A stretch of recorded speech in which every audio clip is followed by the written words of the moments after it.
Okay, episode 2. Here we go. Today, we're going to dive into the inspiring journey of my friend Marissa Allen, she's the visionary behind a company called Cookie Society. First of all, if you haven't had these cookies, they are absolutely delicious. But Marissa started Cookie Society alongside her husband, Jeff, and turned her passion for baking into a thriving business.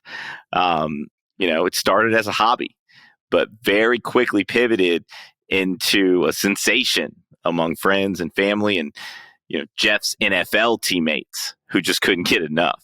So in today's episode, Marissa's going to talk about the highs and lows of building a bakery brand from scratch, how she expanded and they expanded out of their home kitchen into multiple brick-and-mortar retail locations now. We're going to talk about family and the importance of family collaboration and how she does it, but also navigating the challenges of brick-and-mortar retail, handling customer feedback, the importance of empowering employees, how to maintain unwavering quality standards. I mean, we're going to cover a lot of ground. So I hope you're ready to be inspired by her journey, which has been just filled with determination, resilience, and of course, delicious cookies. Let's jump in. Welcome to the show today. I am here in person with a longtime friend, somebody I admire, someone that I have a great deal of respect for, and just so happens that for the past couple of years, we lived in the same town. So I want to welcome to the show my friend, my longtime friend, Todd McCullough, also known as T-Mac from T-Mac Fitness. Todd, will you just quickly introduce yourself? Tell us a little bit about who you are, a little bit about what you do and your journey to getting here. For sure. First of all, it's hilarious how we met or reconnected, right? We met at the Whole30 thing years ago, and then we're both working out randomly years later at a gym here in Nashville. And I'm like, I think that's Jason. You're like, I think that's Todd. I'm like, amazing how we reconnected all those Crazy.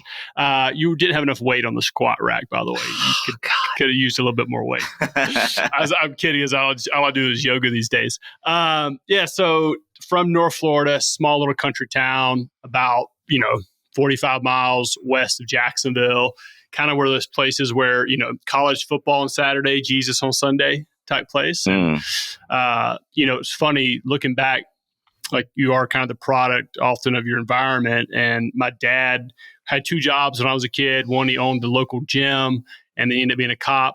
My mom's a school teacher. My brother's a police officer. So kind of just grew up in that rural North Florida environment, which was amazing. Great childhood. I hear it in the accent. It's come a long ways, but yeah, there's a lot of inbreeding back home. Probably the good recipient of that. I grew up in Tampa, and what's interesting about the state of Florida in general is that it's like 3 or 4 different cultures as you sort of like work from the bottom of the state up to the top. In Tampa, you weren't in the South. Like you're not in the South, and in Miami, you're not in the South, but in North Florida, you're still in the South. Yeah, I mean, you're still hog hunting, deer hunting, shooting squirrels all day. Like that's rabbit, that type of stuff. Doing all that. Yeah. So then you were fortunate enough to be blessed with the genetics that allow you to be a pretty high caliber athlete. The milkman. Okay. Milkman was pretty good. It's funny. I got lucky. Like I said, college football was one of those things in our culture at that time where it was everything. And if you grew up in the South, Steve Spurrier and Florida football, the closest thing you can see to modern time would be like Nick Saban, Alabama, even though that's a whole nother, like what he's done is incredible. But in that culture, like Steve Spurrier, Bobby Bowden, they were like gods. And having a chance to kind of grow and play there, it was, we were the number 1 team in the country my freshman year. So it was definitely one of those childhood dreams. It was fortunate. And during that process, realized my body probably wasn't made for it. Ended up having 5 surgeries. It just got where I couldn't go lift at the gym anymore and had to figure out a way. And I think that, a lot of us athletes, we have that switch, right? And so football is one of those physical outlets where no matter what's going on at home or what your environment is, you've got this aggression that you have to get out of you. And football was an outlet. And so I found myself struggling afterwards. I was never like a bad guy, but like struggling. How do I get this out of me when I can't go lift and squat and deadlift and clean and hit people? Randomly found a amazing yoga teacher in LA and ended up studying yoga under him for 5 years, and was fortunate to kind of merge what I learned from him with what I knew from fitness. And by a lot of mistakes, that's leads us here today to an online fitness company. Wow. So I want to go back 1 second, and then I want to talk about the fitness company and some part of that journey. But you got to learn, it's my understanding, you played for 3 different coaches at the University of Florida. Best training for ever to be an entrepreneur. 3 head coaches, I think 4 D coordinators, 4 different linebacker coaches. And so, and those are entrepreneurs listening to this, that like, I think one of the things that's an advantage to, while that completely sucked at the time, right? Like, every year you got to re-earn your job. Normally, if you get a starting job, unless you screw it up, it's yours, right? But I had a different coach every year, a different linebacker coach, where it's like he had his 5-star blue chip All-American that he wanted to get out there because it made him look better. So I not only had to be as good as the next guy, I had to be that much better.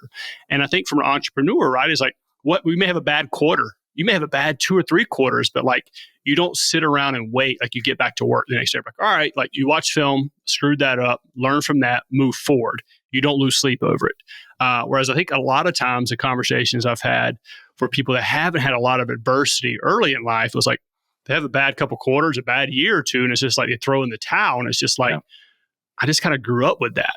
That's all I know. Yeah.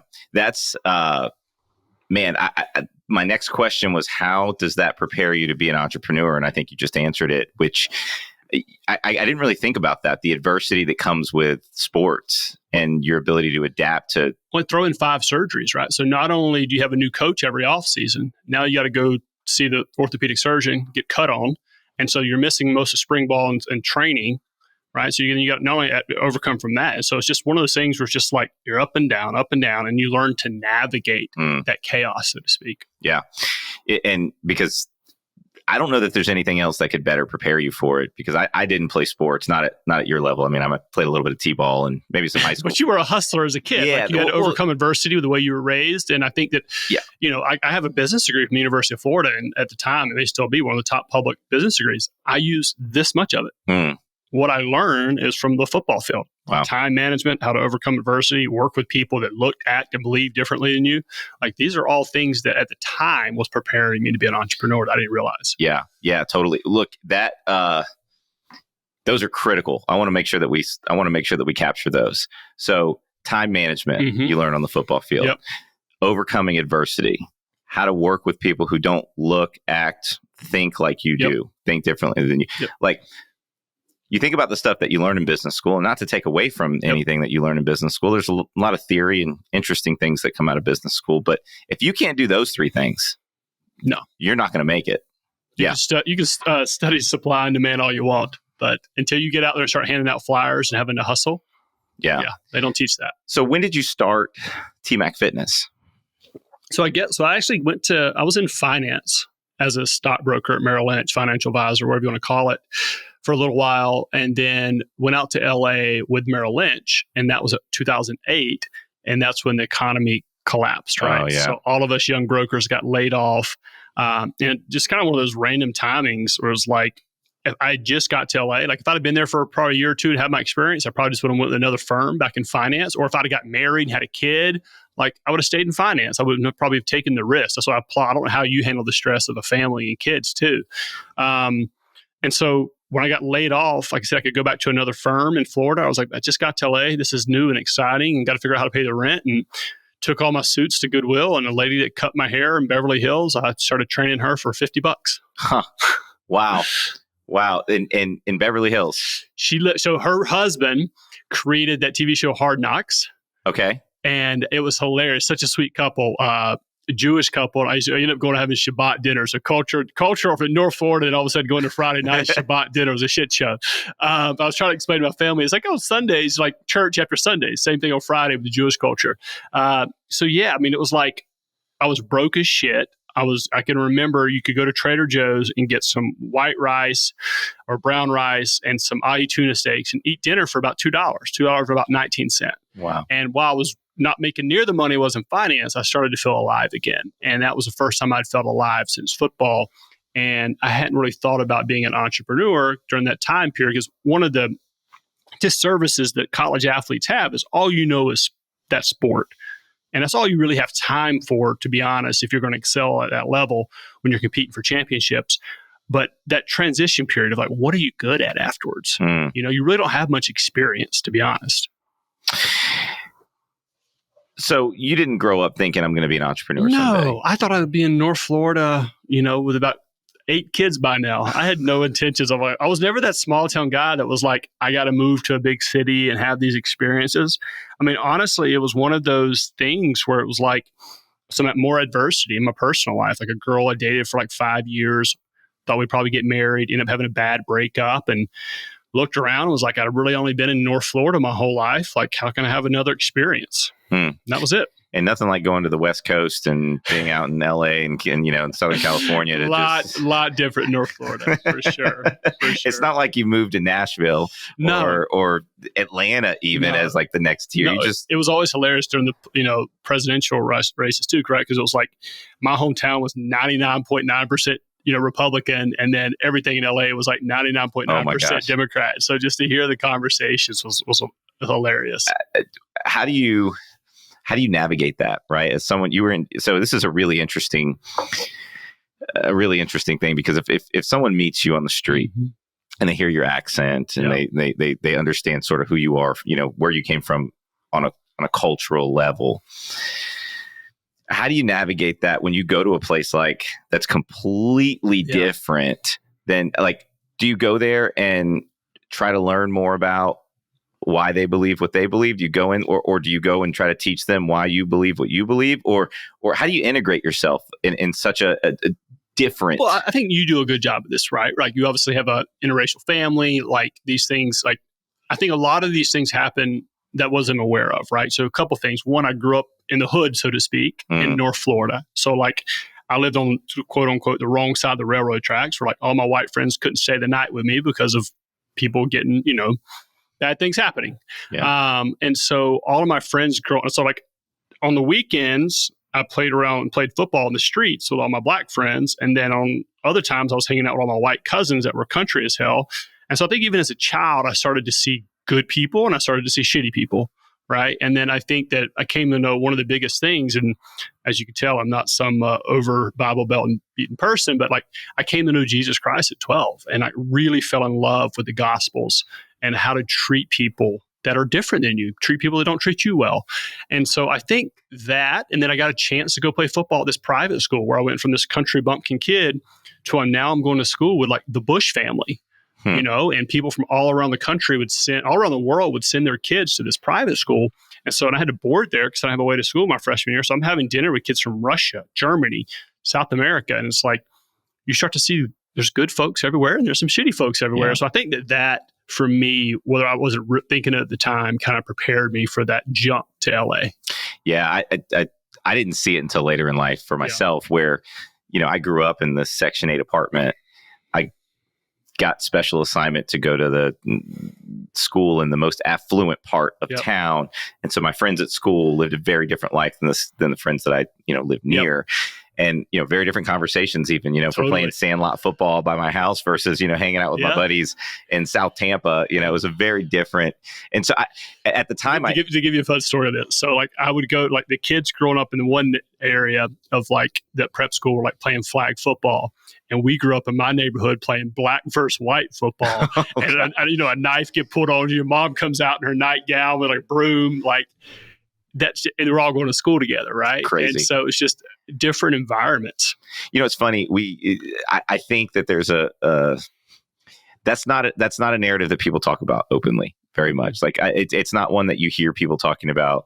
You know, you and I, you know, very white males, you know, grew up in environments where we might have dark been, during the summer. You know, I was the minority in my neighborhood, and that's not what I love about it is like it taught me adaptability. It taught me about, to your point, good people are good people. And so I think that it also prepares you to be an entrepreneur, because then you understand diversity and you understand how to meet people where they are. And you understand that people are just people and we all bleed red. Yep. And I think the one thing that most white people haven't experienced, I know you have as well, is they don't know what it's like to be the one person in the room of that color. Right. So True. like I've dated African-American women. I know you're married to an African-American woman. Like all my buddies growing up were black. And then I went to Florida. All my teammates were black. Like there was roughly 80-something scholarships at Florida, 40-something on offense, 40 on defense. And of us 40-something on defense, my senior year, I was the only white guy on scholarship. And so I just think it's a different things you're aware of when you're in a room of just making sure everyone around you is comfortable. You know, like don't be you, but like just make sure everyone around you is like understands like what's going on. Yeah. Look, even so, I grew up in Section 8 housing. You know, I had this sort of like polarized life. I still recognize the privilege that comes with the color of my skin. And so you still have to acknowledge that and understand that when you enter different rooms and you're around different people. In different situations. Yeah. I'd push on that other way too. In the sense of, right, like there's no question that it has its privileges 100%. Like you look at the history of this country. But I've also known, like, again, like when you are competing at that level, like if a guy like me misses a tackle, it's because you're a stiff, slow white boy. If an African-American teammate of mine misses a tackle, well, we can teach him that. So there's a little bit of that too, right? So now, granted, that's in the sports world. Where I mean, this is different than maybe trying to get a loan or capital. These things are real, but just my experience too is just like it cuts through when you. I think going back into an entrepreneurship, and working with different people, is like when you have a good group of folks, regardless of where they're from or what they look like, and you're working towards the same mission. All you give a shit about is the next guy has my back. That's it. All the other, like what you believe in, what you look like, all the bullshit goes to the side. There it is. It's just like, can I count on the guy next to me to do his job? Yeah. That's it. Yeah. What you do on the weekends, I don't give a shit. But can I count on you to show up and execute at a high level? That's all I care. I've watched that go through people from complete opposite backgrounds become brothers for life. Like I'm still close to all my old teammates from 20 years ago. Yeah. Yeah. You just nailed it. I mean, that's it. Can you rely on the guy next to you? I mean, I think that is absolutely it. I was at a conference this weekend, and one of the things that came up was, you know, who you do life with, who you're in business with, who is a part of your inner circle is just as important as what. Get the who right you're doing. And if not more important than what you're doing. Yep. And it started with, you know, who you go on vacation with is as important as, you know, where you go. And I'm like, man, that applies everywhere. And so I think you just sort of nailed that.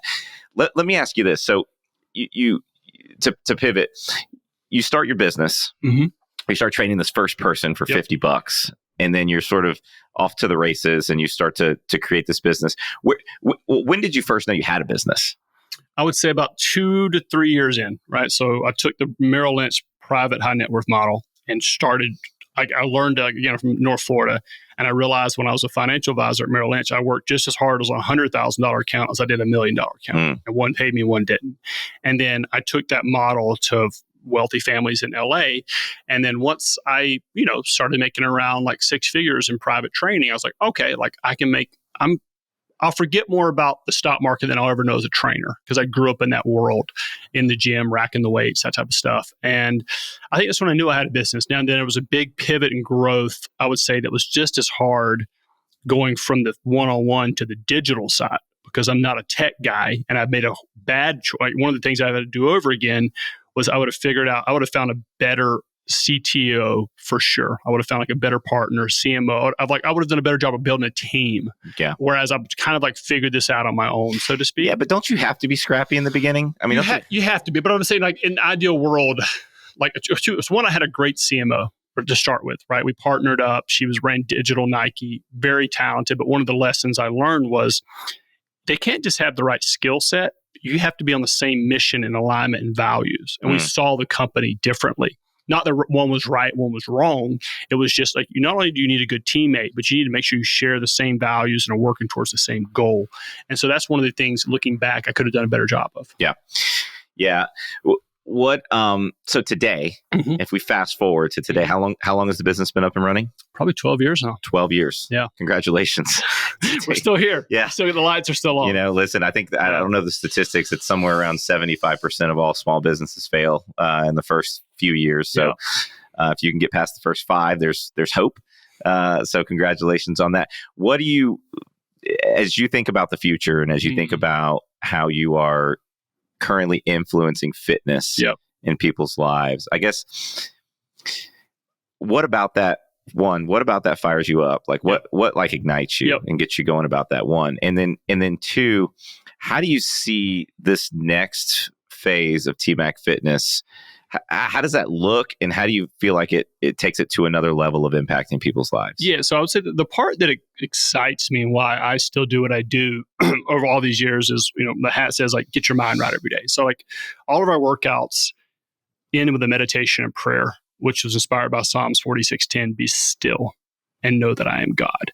And when I was creating this, and this is, again, 12 years ago, people were like, don't mix fitness with spirituality, religion. There's just 2 separate things. And I was like, I really don't have a desire to create a workout program that just does burpees. I love burpees.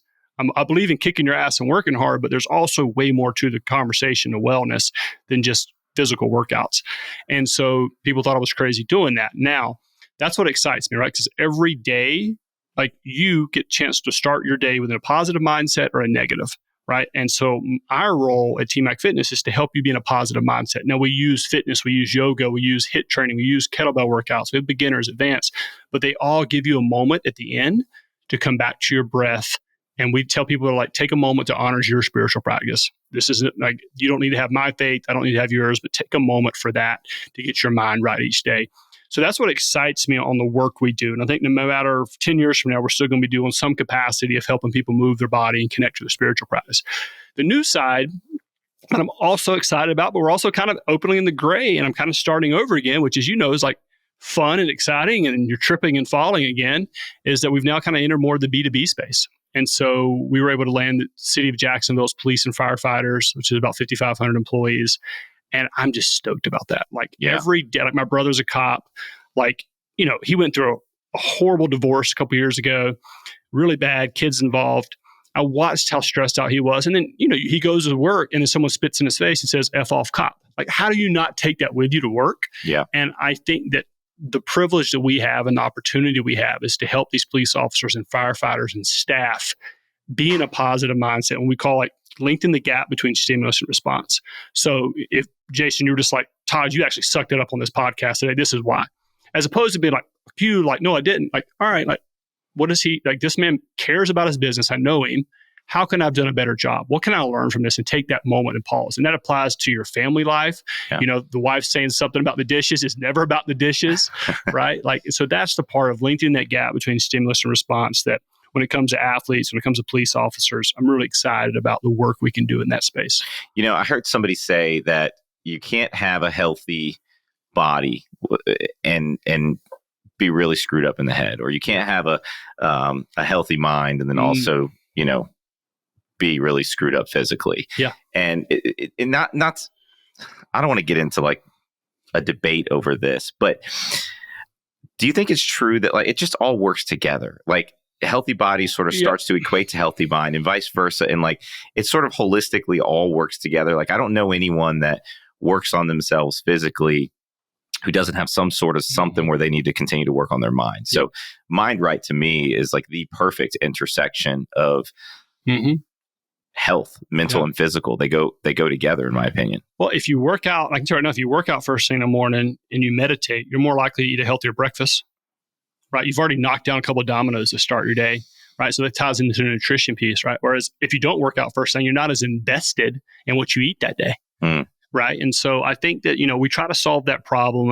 Our main workout is a 20-minute total body workout. So we remove the excuse that people don't have time. And then we ask us, hey, while you're here, let's stretch, let's meditate real quick. You're in and out in 28, 30 minutes. And so I think we're trying to make that accessible to everyone. And so, yeah, I just think it all goes together. I think that, for example, I have a cousin right now who's going through a really tough divorce, right? And if your faith and your workout routine is not on point when adversity, and look, adversity will happen. We could all be living the high life right now and we get bad news from a doctor report soon or a family member. We all know that life's just valleys, right? And so if things are good, like get your shit together now because you know the valleys are going to come mentally, spiritually, right? And if things are bad, hey, brother, that's when you need that faith. That's when you need that family and friends. Like I said this morning, like carved out 2 hours of my morning, as we all know, it's hard to do as an entrepreneur, just for fellowship. A bunch of guys that did a cold creek plunge, meditated while we were there, shared each other what all was going on in their lives, had breakfast, coffee. Like those things take time. But again, who are you going to lean on when shit hits the fan? Yeah. Right. I can call on all of those guys. Like I'm going to Santa Barbara, like literally moving tomorrow. Right. I don't know if shit's going to work out. Maybe it doesn't, but I can call every one of them and be like, hey, dude, I need a couch for 6 months. Got it. Taken care of. Yeah. Right. Same thing with you. Right. But it takes time to build relationships. And I think one of the things we have to be aware of in this kind of like biohacking world of entrepreneurship is that good things take time. People take time. That might be there's the meat of the whole conversation, I think, because it's something I'm really passionate about and I work hard and it's far from perfect. But one, the world of entrepreneurism can be very lonely. If you're a CEO of one, or you've got a team of 10 or 20 or 50 or 500, it's still a lonely place to be sometimes. You're dealing with all the issues that go on. You're doing all the challenges. You internalize a lot of that. You don't pass it on to other people. And it can be a really lonely place. That said, I think it's at the core of our primal DNA that we have community and connection in our lives. Period. I think there was a recent longevity study that said the number one indicator of longevity in life is the quality of your relationships, particularly as you get older. And as we age, there's also statistics that show that we spend more time alone the older we get. So you have to make this conscious effort to create community and connection in your life. And I think oftentimes people find that in churches. People find that in small groups. People find that in fitness. But think about one of the things that always stuck with me years ago when we met was, even though you're running this large company, right? I'm sure it's a big volume-driven company. Your whole mission is to get people back to the table, right? That's right. To break bread together, right? So you can do all the business strategy you want, but the core thing is to break bread together with your fellow man, right? And I think that's the things that this society, like, go have dinner with someone and see how many times they look at their phone, right? Like, we've lost a little bit of that. And I think that ties into wellness. Like, each generation faces different challenges, right? Like, if you grew up in the 70s, you did so much manual labor, you probably didn't have to do a lot of HIIT training, right? But nowadays, you sit all the time, so you probably need to do a little bit of HIIT or strength training, right, to burn more calories. Now, the new generation, to me, what I'm concerned about is that they're on their phones all the time. Constantly. There's no depth. There's no attention. Like, it's constantly on the phone. Have you read I just finished this great book called The Ruthless Elimination of Hurry. No, but I'd love to read it. Fantastic. The Ruthless Elimination of Hurry. Okay. Do you know the author? It's a pastor. He's a pastor out of Portland. But he was doing like 5 or 6 sermons on a Sunday, which is like an entrepreneurship life. We'll throw it in the show notes and throw a link to it. And he burned out, right? And he said it made him worse as a dad, a husband, a pastor. And so he basically goes through now how he's like constantly trying to remove things out of his life for fellowship. It's interesting because when you visit other countries, and listen, we got a lot to be proud of in the United States of America and a lot to be grateful for to be here. But when you go to other countries, particularly if you go to like a Europe, it doesn't matter. It could be any other country. I just find that balance in life is so much easier to come by than it is here. If I'm vacation's a little different, but whenever I'm on a trip somewhere and I'm able to observe another culture, everyone moves a little bit slower. And by and large, like, they prioritize things like dinner time with the family, like not occupying every single waking minute of their life. And the phone, while it's so powerful and gives us access to so much information, I don't know if the human mind was meant to have access to the entirety of the human conversation in real time. Like, you want to know why stress and anxiety are high? I think one of the reasons is because we have access to the entire human conversation in our back pocket. And I don't know that we're meant to do that. So slowing down is such a critical component. I fight I mean, I work and fight my ass off to slow down and like try to have some intentional time with my family and kids, because if not, work and the demands of life will just swallow you whole. I think we all struggle with this. I do as well, because I'm like you. I'm passionate about my work. I could do it 7 days a week. The thing that I'm becoming aware of as I get older is that everything has a cost. So let's say I want to buy a new car or get the bigger house or take this extra whatever. It comes at a cost. If that, at this age, I'm 41, if that cost for me is I don't get to once a week, twice a week, have fellowship with good people, brother, I don't need it. Costs too high. Costs too high. And I think being honest with that, right? So then you got tied to like a lot of people that burn themselves out in the entrepreneurship world because maybe they grew up without a lot of money and they need that Jaguar and they need that big house at the beach. But to me, that's the whole spiritual side of it, right? If you're not aligned with what's really going to uplift your soul, you're going to make all these decisions about your time that are going to ultimately, even if you have success, you've been climbing the wrong damn ladder. You know, and I think that that's the piece, again, that spiritual component of the wellness conversation is like, get your mind right, so to speak, before you start about this day. What are you willing to sacrifice for and why? And will that ultimately make you happy? Right? Like everyone knows the study, like once you come across like north of $70,000 or more in salary, the level of happiness pretty much plateaus. Right? So how much more time, why can't we spend time 2 hours once a week to have fellowship with good people? Is that how, would you say that's how you stay fresh, how you stay inspired, how you stay motivated to keep doing what you do? I think it's a great reminder of why you do what we do, right? Because if I, like I always say, like I work out and if there's one thing I do a decent job of, there's a lot of things, most things I do wrong. If there's one thing I do a decent job is I always work out or cold creek plunge and meditate and pray before I look at social media or work emails. That helps remind me of what's important, right? So this morning was one of our dads that we were talking to. He's stressed. He's married, trying to provide for his kids. I can turn on my phone literally 1 minute after we have breakfast, and I've got a whole bunch of data on random emails about this, that. And it's easy as an entrepreneur to look at that as a random spreadsheet email. But forget that behind that Gmail account is a dad that's stressed out, that just wants to be a better dad. And so by doing that first thing in the morning, because I'm a selfish guy naturally, my default is like, let's grow your subscriber list. That's just an email. Get another one. But no, like behind that email is a reminder. That's a father. Wow. What a really, really, like when you think of it like that, the weight of that is really, it's heavy, but it's also noble and it's a noble calling. And so I can understand why it continues to motivate you. I happen to have the good fortune of spending time with other CEOs of food companies earlier this week at a summit and a conference, and we were in the room with a billionaire. It's a lot more zeros than I got. Multi-billionaire, very, very, very successful, well accomplished, and it was really interesting because he was giving just advice on like life, and this is a self-made billionaire. This isn't a inherited. This is like son of Jewish immigrants who worked his way up and worked his ass off and built something really great.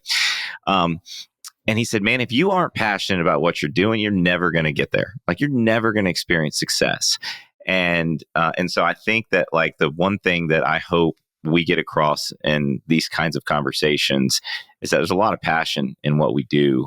And at the core of it, it's like we're trying to better humanity, better ourselves, and understanding that real people exist on the other side of this, man. And we need a lot of help, physically and mentally.